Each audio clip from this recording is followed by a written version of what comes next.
What is going on, guys? Welcome back to another Goku Runner Talks live. This is another week of doing it, so I've been pretty good. Last week I went out pretty late. Today, pretty good. So today in this video, we're talking about the Austin Marathon.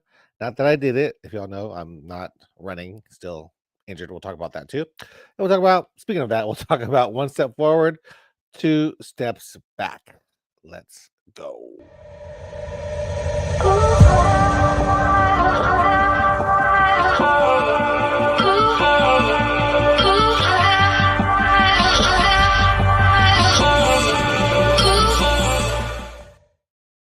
All right, welcome back. We are doing it up over here. The Goku Runner Talks live podcast show.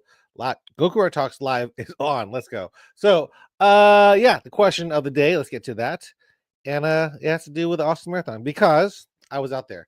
So the question today is: have you ever just cheered at a race? Like just cheering, like what kind of cheer are you? Are you just the person that just goes out and cheers for your person, or are you cheering on everybody?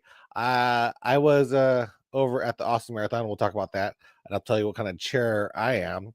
If you guys don't know, I was at the Austin Marathon. My sister and brother were doing it. My sister was doing her first ever full marathon, and my brother was doing his race too. He's done so many marathons. I mean, it's cool, but it's cooler when you do your first one. So I was out there for my sister, and I was wanted to see her at different points and cheer her on. So I brought my nice little Mario Power Block out there again, and the runners really love it. I love seeing the runners like their smiles as they light up as they see the Mario block that I bring out, and people are very excited to do it. They'll headbutt it, which is my favorite. They will hit it, and again they will tetherball slam it, and I'm pretty proud about that little power block that I made. I sewed it all together myself, and I made sure that the stitching was very like um it was strong. So I reinforced it many times just because I knew that people were going to go crazy and hit it, and it's still together. It did fall off like 3 or 4 times during the race, probably maybe 3 times. No, probably just two times, which is pretty good. The Houston Marathon I fell off more times, but the Austin Marathon, because I tie a string to it, and when those people are freaking hitting it like crazy, it sometimes gets loosened and loosened each time. But yeah, I am the type of cheerer that will cheer on every single person. Like if I don't know them, I'm gonna cheer you on. I'm gonna say something. Some of the things that I said out there, I was saying, you got this. That's a common one. Another way of cheering on somebody, I would say after this hill, because I did go up to the Austin marathon route, and I went to the hill over there, and I said, after this hill, I said, no, I said, after this hill, it's glory. You're gonna be a marathoner after this. And I also said, you're inspiring me, some stuff like that, because that's the stuff I like to hear whenever I'm out on the course and people are cheering you on. So I cheer them on for that. I will talk about my sister's race, my brother's race, and other people's races too that I saw out there too. Let's get to the question or the comment. He says best marathon sign. I didn't see too many marathon signs out there. I always like the you're running better than the government. That's always a good one. I remember last time when I ran it, people were talking about like Taylor Swift signs. Stevie says my marathon sign for this year's Houston Marathon: run like you're being chased by Matt Choice e-bikes. I try not to talk about Matt Choi uh every single Goku Talks live, but sometimes Stevie and other people like to bring him up. But yeah, I'm surprised I didn't see him. I'm sure he's probably up in the. I wonder if he ran it. I wonder if he ran it this year. I didn't see him around because I was I was there the whole day. Like, I was there for most of the day because I stopped when my sister finished her race. Stop cheering. That is because I wanted to, be there at the end for my sister. But her plan, like, this was her first one, and she's been doing some training over in her hills over in San Antonio. And if you know those, if you've seen some of my videos where I'm training at my sister's house, her hills are like 12% like freaking grade. So um, I was looking at her like training, and she's one of those people that likes to pause her watch. So like her times, I mean, not to like look at people's times, but I was like, Jory, how are you running 10-minute miles at your around your house? Because I mean, the hills are steep. You cannot run these things at a 10-minute mile. If you are, you an ultra elite athlete. So she was telling me that she does pause her watches when she walks. So I was like, well, during a marathon, you can't pause your watch. So I wasn't sure what time she would get. I did see her around, uh, and she did good. But she did good. She did her first race. Stevie says, "Don't throw your sister under the bus." I'm not throwing her under the bus. I'm just telling. I told her like it was. I was like, you can't be pausing your Garmin. I have a whole video on that on YouTube about don't pause your watch. Like I don't think that you should do that in training because you can't do that in real life, especially marathon. So she ran. My brother actually ran too. My older brother. He was not training because he got the flu. Everybody's beginning the flu. I think he got the flu. My sister's family got the flu. I haven't got the flu yet, so I was like, man, I might get the flu after Austin. Hopefully not. Still knock on wood. But he ran it, and for Houston he blew up. So I think he ended up with a 4:30 time, and then for this race he went slower and went slower the whole way and ended up with like a 40 47 or something, which is really good, like compared to his 4:30 time. That's what I told him. I was like, you need to just take it easy for like the first, you know 18, 19, 20 miles, and then start your race at mile 20. I think the last 10K is when you should start your race. Not that I'm a fast person, but that's what I would do. And he did well. My sister ended up she went to a restroom break, so it cost her some time, but she got a 5:05 overall marathon time. So pretty proud of her. So every single one of the Fermo kids, like there's four of us. I have two other brothers and then my sister. We are all marathoners, so we have all done marathons. Now we need to get everybody to do ultra marathons. I think all the boys have done ultra marathons. My sister is not an ultra marathoner yet, but she is starting her running journey, and that's a cool thing to do. And there are other people out there running the race. Fabian, he was running the race out there. I saw, who else did I see? Saw a few locals out there running the race. I saw Crystal. I saw Crystal Moore. She was out running the race. So really cool to see a lot of people out there, and other people that knew me, and some people that took pictures of me. I'm sorry I didn't know who you were, but I did see your bib, so I was able to mention your name when you did talk to me. It's pretty cool when someone stops during the middle of the race and takes a picture with you, because it's a marathon, it's a race, so it's pretty cool. Um, yeah, awesome marathon, great time. I cheered the whole time. I was pretty tired because I'm holding up the pole, and it was a good time out there cheering on people, supporting them, especially that last hill, 26 miles. It's tough. So yeah, I kind of do want to talk about this. So Bruce Wayne from Atlanta, from the ATL, he says, "How do you get people on your podcast?" Basically, I just message people. I message people. I'm like, "Hey, I have a podcast. You want to be on it?" So if any of you guys here want to be on the podcast, let me know. You could message me on Instagram, Facebook, all that stuff, and I'll have you on the podcast, because I was thinking about that. Like, yeah, man, this week I've been pretty busy because I have a race coming up that I'm putting on in March. So not a lot of time to do these podcasts, which doesn't take too long. But I need to find some people to do my next one, or I think I need to like build up a few people. I want to interview like two or three people, but that's how I do it. I just message people like Molly. She messaged me about about the Rocky Raccoon 100. and she was like, Jeremy, how can my pacers find me at different points? Is it a road? Can they drive up to it? I was like, no, they cannot. They have to walk.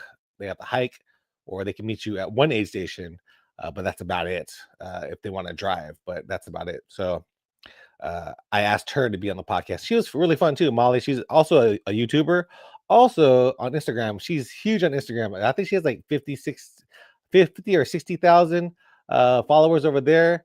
And on Instagram, on Facebook, she has like, I think two or 3,000, which is pretty good. I have 10,000. I can't break more. I'm a slow growing YouTube channel over here. Fabian, great to see you cheering, brother. Rock and roll them hills. I know joke marathon distance was suicidal. Yeah, Fabian is out there. He decided to do the Austin Marathon. Yeah, the hills are crazy. I think the Austin Marathon was probably my second or third race. I think my second race, my second marathon ever. I ran that back in 2010, 2012, 2011, something like that. I ran the race, and I actually got a PR for that race. But it was like, my first race was my first ever marathon was Houston 458. I think I might have got like a 445 over at Austin. But yeah, the hills in Austin are crazy. Like if you're not used to, especially a lot of us from Houston, Southeast Texas area, when we go up to a place that has hills, it'll kill you. So I remember that last hill. There's some people struggling. People did not want to power up on my power up block because they were giving it all to move up that hill. So it was crazy. Bruce Wayne says, yeah, but congrats. Everybody say congrats to Fabian. He did the marathon distance. I think he got like a 440s somewhere in there. So good job, Fabian. Proud of you, brother. You're always good. I saw your brother out there too. He was out there filming you. I'm sure there'll be a good video of that one. If you guys want to check out Marco Epina, he makes some great YouTube content as well. Bruce Wayne says, maybe I could be a guest after the Publix half marathon. Yeah, come on out. Come on. Message me and let's be a guest. I want Fabian on there too. We've been trying to get it. We want to do a live one. So I'm gonna try to go to Houston one day and have a live, the first Goku Runner Talks podcast live with Fabian. Bruce Wayne says, anyways, I gotta work out today. All right, man, have a good workout. Fabian says, I was 1 minute away from that PR. Man, it's probably that freaking hill that got you from stopping that PR, because that hill, whenever you see it, like, you're already tired. That hill is on literally right before mile 26. So after you get up this hill, which is like probably, I want to say, a quarter mile of a hill, like literally this angle, and you turn, you're tired, and you see the hill, and then you make one more turn, and then you're done. So it's right at the end of the race. So pretty crazy. And then my next thing I want to talk about is one step forward, two steps back. So every time I think that I am ready to start running again, my leg likes to remind me that you are not ready to run. Because during the Austin Marathon, I was riding around in a electric skateboard. I had a boosted board, and man, if you ever been on a boosted board, I could stop if it's a flat area, but going downhill, there's no way I'm riding a boosted board down those Austin hills, because your boy would die. I would probably be concussed, probably die. And so the boosted board was cool to get around. It's probably like 30-40 pounds to carry around. So whenever I did reach a hill that was like, downhill, I was like, I'm not riding this thing because I don't want to die. It did help me get around Austin, but there was a time where I had to jump off the boosted board because I was going too fast down a hill, and I didn't want to die, and I had to land on my leg, on my foot. So it didn't twist or anything, but it definitely reminded me that you're not ready to start running yet. So another couple more weeks, probably. Hopefully, it's getting better. I need to ice it more and do all that kind of stuff. But yeah, I am slowly but surely getting there, getting ready. I want to say I'm still like 85% there. So still the last 15% of the injury recovery is gonna get there. I have been doing cold plunge.